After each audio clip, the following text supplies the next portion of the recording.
রাজধানী ঢাকার অন্যতম দ্বীনী শিক্ষা প্রতিষ্ঠান আল জামিয়াতুল ইসলামিয়া ঢাকা আফতাবনগর মাদ্রাসায় শিক্ষার্থীদের মেধা ও প্রতিভা বিকাশের লক্ষ্যে দিনব্যাপী বর্ণাঢ্য বার্ষিক প্রতিযোগিতা অনুষ্ঠিত হয়েছে। 23 ডিসেম্বর মঙ্গলবার মাদ্রাসার ইদারা ছাত্র পাঠাগারের উদ্যোগে আয়োজিত এই অনুষ্ঠানটি বাদ ফজর থেকে শুরু হয়ে রাত পর্যন্ত প্রাণবন্ত পরিবেশে সম্পূর্ণ হয়। অনুষ্ঠানে প্রধান অতিথি হিসাবে উপস্থিত থেকে শিক্ষার্থীদের উৎসাহ প্রদান করেছেন বিশিষ্ট আলেমদ্বীন ও আফতাবনগর মাদ্রাসার প্রতিষ্ঠাতা প্রিন্সিপাল মুফতি মোহাম্মদ আলী। তিনি জানান, পাঠ্য বইয়ের শিক্ষার পাশাপাশি শিক্ষার্থীদের আত্মবিশ্বাস বাড়ানো, উপস্থাপনা দক্ষতা বৃদ্ধি এবং শুদ্ধ ইতিহাস সম্পর্কে সচেতন করতে প্রতি বছর এ ধরনের সৃজনশীল প্রতিযোগিতার আয়োজন করা হয়।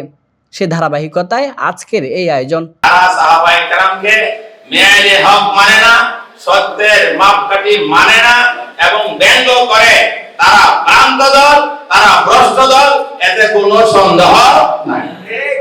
ঠিক আমরা পরিষ্কারই বলতে চাই, এখানে অস্পষ্টতা নেই। আবুল আলা মওদুদী সাহেব তার গ্রন্থে, তার তাফসীরের মধ্যে, খেলাফত মুলুকিয়াতের মধ্যে এবং তাফসীরুল কোরআন তার তাফসীরের মধ্যে সাহাবায়ে কেরামের মেয়ের হক তো মানেই নাই, বরং রাসূলের যুগে, পরের যুগে যে 1400 বছর গেল তারা কোরআনে কারীমের কোনো কিছুই বুঝে নাই, সে দাবি করতেছে। সুতরাং এরপরে ইসমাত আম্বিয়াও মানে না, খেলাফত মেয়ের হকও মানে না। সুতরাং তারা যে ভ্রান্ত, এটা আমাদের কথা নয়, বরং আমাদের আকাবিরগণ 50টা 52টা কিতাব লিখে গেছেন, তারা ভ্রান্ত দল, এতে কোনো সন্দেহ আছে?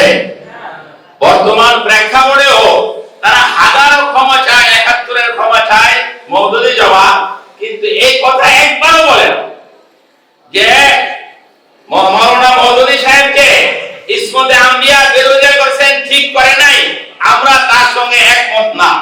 তিনি যে মেয়ের হক বলে নাই, মানে মেয়ের হক সাহাবায়ে কেরাম নয়, এই কথাতে বলছেন, এটা ঠিক বলেন নাই, এতে আমরা একমত নয়। কোথাও এই ধরনের ঘোষণা তারা দিতে রাজি হয় না।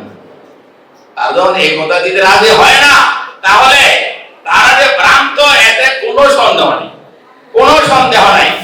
আমি ওনাদেরকে বলবো, যারা এই মওদুদী জমাতে অনুসারী আছেন, আপনারাও যেন জান্নাতে যাবেন, আপনারাও যেন সঠিক দিনের উপর থাকবেন, তাহলে ভ্রান্ত দিনকে ছেড়ে দেন।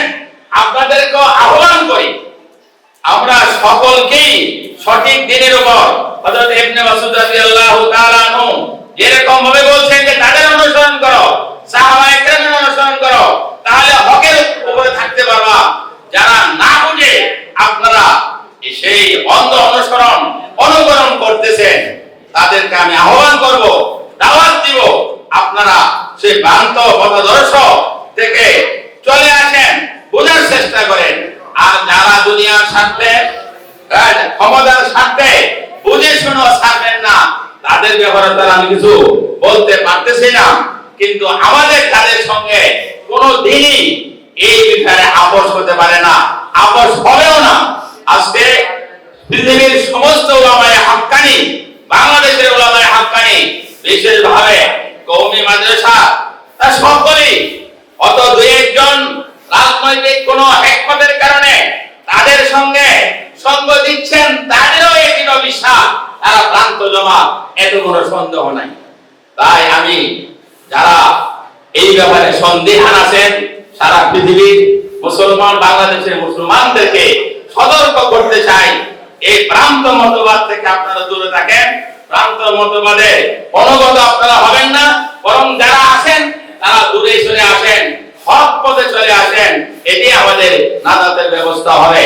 আমি একজন এই ব্যাপারে দায়িত্বশীল হিসাবে সারা উম্মতকে এই দিকে আমি আহ্বান করছি, যেন ভ্রান্ত দল ছেড়ে দিয়ে, ভ্রান্ত মতবাদ ছেড়ে দিয়ে, ভ্রান্ত আকীদা ছেড়ে দিয়ে হকের পথে আপনারা আসেন।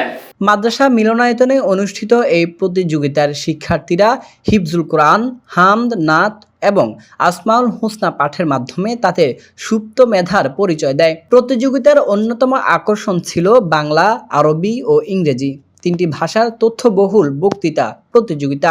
বাংলা বক্তৃতার বিষয় ছিল রাসূলুল্লাহ সাল্লাল্লাহু আলাইহি ওয়াসাল্লামের অনুপম চরিত্র মাধুর্য এবং সাহাবায়ে কিরাম মিয়ারে হক।